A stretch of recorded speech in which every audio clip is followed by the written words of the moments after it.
Hey, what's going on, everyone? Happy New Year's Eve, or maybe even Happy New Year, depending on when you're watching this. I'll probably end up releasing this pretty late on December 31st, so it might be the new year already. It's been a crazy year for all kinds of reasons, and I think a lot of us are excited to be moving on from it. There's obviously never a guarantee that the next year will be better, but with the start of a new year, it always gives the opportunity for fresh starts, new possibilities, and I just really hope that it'll be a good one for all of you out there. And of course, it's also been a really interesting year for games. I always have a great time at the end of the year trying to make like a top 10 list or just any kind of list of my favorite games of that year and my favorite movies, and this year is no different. And there were so many great games to come out this year. I really don't think there will be too many big surprises here if you've been looking at a lot of other best games of the year lists. I'm sure my list would have been a little bit different if I could have gotten around to every single game I wanted to play, but it wasn't until maybe July when I really started paying attention to the newer games being released and trying to check out as many of them as I could. So a lot of the games from earlier in the year I just kind of never got around to. A few in particular that I really wish I could have played were Ori and the Will of the Wisps,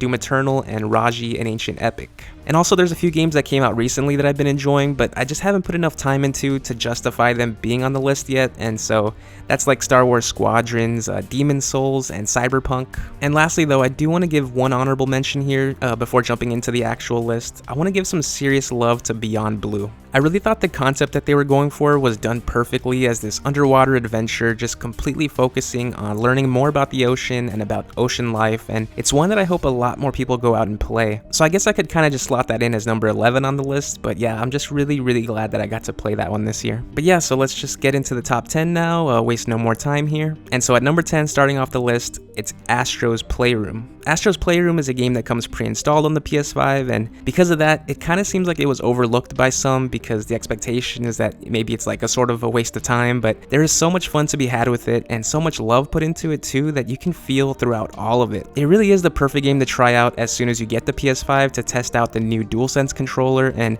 it's honestly just a really fun platformer with all kinds of different gameplay mechanics, great music, and it's filled with really awesome PlayStation nostalgia. And so moving on to number 9 now, it's Fall Guys Ultimate Knockout. I did debate about switching this one with Beyond Blue because there's been some things with Fall Guys that I haven't liked so much, especially after the start of Season 2, but I can't deny how much fun I've had with it and simply how much time I've spent like playing this with friends. It might seem like such a cheesy, dumb idea on paper, or maybe from some of the screenshots of these clumsy jelly bean characters flailing about, but it all just works really well as this super entertaining, like oddball of a battle royale game that made huge waves this year and I think deserves to be remembered as one of the staple games of 2020.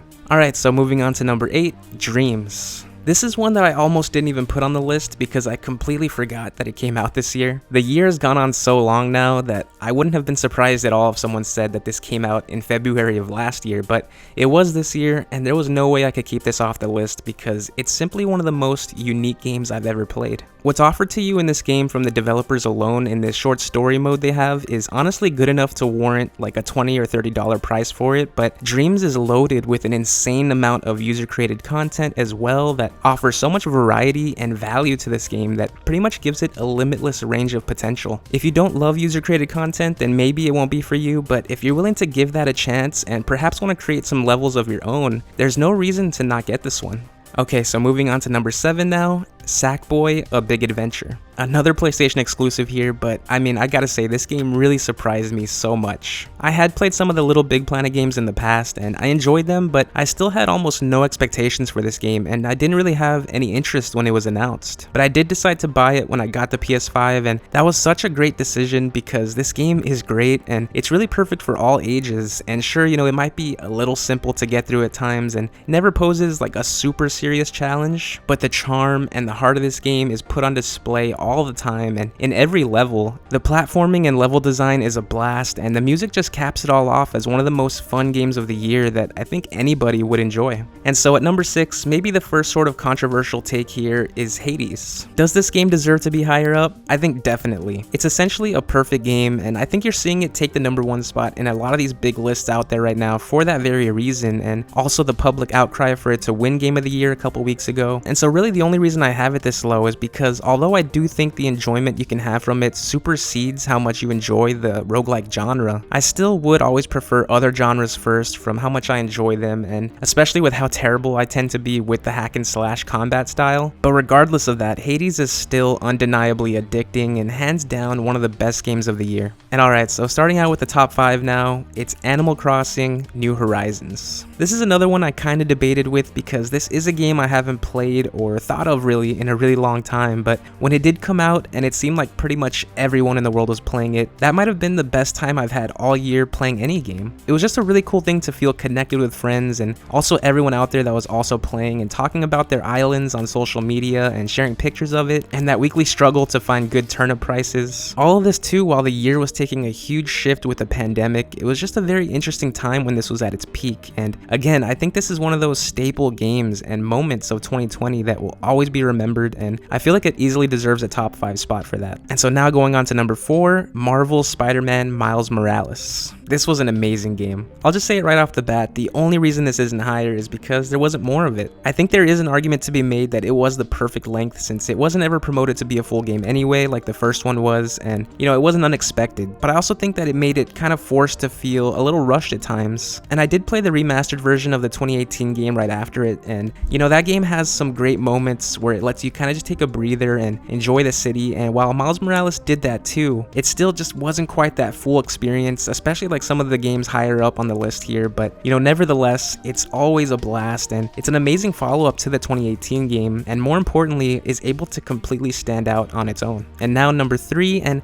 potentially another controversial one here, Ghost of Tsushima. I think it's only potentially controversial here because I know for so many people this was their number 1, and for a very good reason. This game is incredible. I think the expectations for it were always pretty high because of the sheer potential it had to be a great game, and it definitely lived up to that. It gave us such a great character in Jin and a world that is still unmatched from the games of this year in my opinion. And the combination of those two things is more than enough for it to be considered one of the best games of the year, but the one thing that I wanted from it to fully take it over the top was a stronger storyline. It was a really good one, and I was always invested in it from the beginning, but it never quite took it one level further like I was hoping for it to do. I do think in some ways this game was safe when it didn't always need to be, and I only say that because the next game on my list did the opposite, and even though I didn't think it worked all the time, I still always applaud taking chances, and I wanted this game to take just a few more. But the combat in it is absolutely flawless, and again, the world of Tsushima might just be one of the best ever. And then they added Legends mode to it also, so there really is just so much to love about this game. So I think you can guess what my number 2 is now, and I guess fittingly, it's The Last of Us Part 2. This was my number 1 for pretty much the entire year until I played it again recently, and there was nothing about playing it again that made it drop. I think it was just a good reminder to me to remember that, you know, I did love pretty much everything they decided to do in this game. It felt like everything they did was made with complete confidence, and you can feel that throughout it. It flows so well into each new part of the story, the gameplay was still effective and simple like in the first one, and it really felt like a next-gen game in the current gen's body at the time. And that was an incredible thing to experience back in the summer. But the fact of the matter has always been, and always will be, that I just don't enjoy half of the game nearly as much as the other half. And no matter how much I will always love that they had the guts to do what they did here, it doesn't change the fact that it's simply not always fun to play, and I have to keep it from the 1 spot for that. But it is by far and away one of my favorite games that I've ever played. And so finally, the number 1 game of 2020 for my personal list is the Final Fantasy VII Remake. This one is a real surprise for me. Not surprised that I enjoyed it as much as I did, because I've always been excited to play this one, and I've heard so much about the original being an all-time classic, but I certainly wouldn't have expected it to be my favorite game of the year. And I think as soon as I played it, I immediately knew that it was going to be. And it was a really cool thing to kind of feel that in real time. I just continued to fall in love with this game more and more as I kept going through it, and I physically couldn't get myself to stop playing it for the first few days. I did have a similar experience with The Last of Us Part 2, but never quite as strong as it was here. And this was my first ever experience with any Final Fantasy game too, and I still don't know very much about the series, but these characters and this world was something I wanted to know so much more about from the moment I saw them. There's a certain spirit to them and a constant emotional attachment that seems to build as the game progresses, and I sort of just wanted to be in that world as much as I possibly could. It was big and epic at times, and it had scenes of emotional weight, but it was also funny and over the top, and had the perfect balance of taking things seriously, but never too seriously. I'm not sure how much of how I feel about this game has to do with it being my first time playing any of the Final Fantasy series, but it is, and I simply haven't loved playing a game as much as I did with this one in a very, very long time. Maybe ever. And so it is my favorite game of 2020, and I think now one of my favorite games of all time. Alright, so that's all for the list. That's actually more than I thought I was going to say about some of these games, but I think that's what's so fun about making lists like this. They're ultimately pretty meaningless, but while you're making it and talking about it, it's just so fun to get invested in it and try to place them just right, and I'm sure if I made this list tomorrow, a few of them would be ranked differently. It's always very much a feeling in the moment, but I feel confident having these 10 games as my best games of the year, and it was a ton of fun to get to talk about them again, just a little bit more, before starting up 2021 and doing it all over again. So thank you all so much for watching this video and any other video of mine. I really do appreciate it so much more than I can ever say. I will hopefully be uploading one more video before ending the year, but I won't be talking in it. It's basically going to be like a music cut of this video, but much shorter and probably more of a montage style. I did a music cut video for my favorite games of the decade last year, and that's still one of my favorite videos that I've ever done, so I really wanted to do that again. But yeah, that's all I've got for this one. Again, Happy New Year to all of you out there. I really hope 2021 is going to be a great one. And so for the last time in 2020, stay safe, stay healthy. I hope to catch you all in the next video and next year. Thank you all again so much, and until the next one, take care, everybody.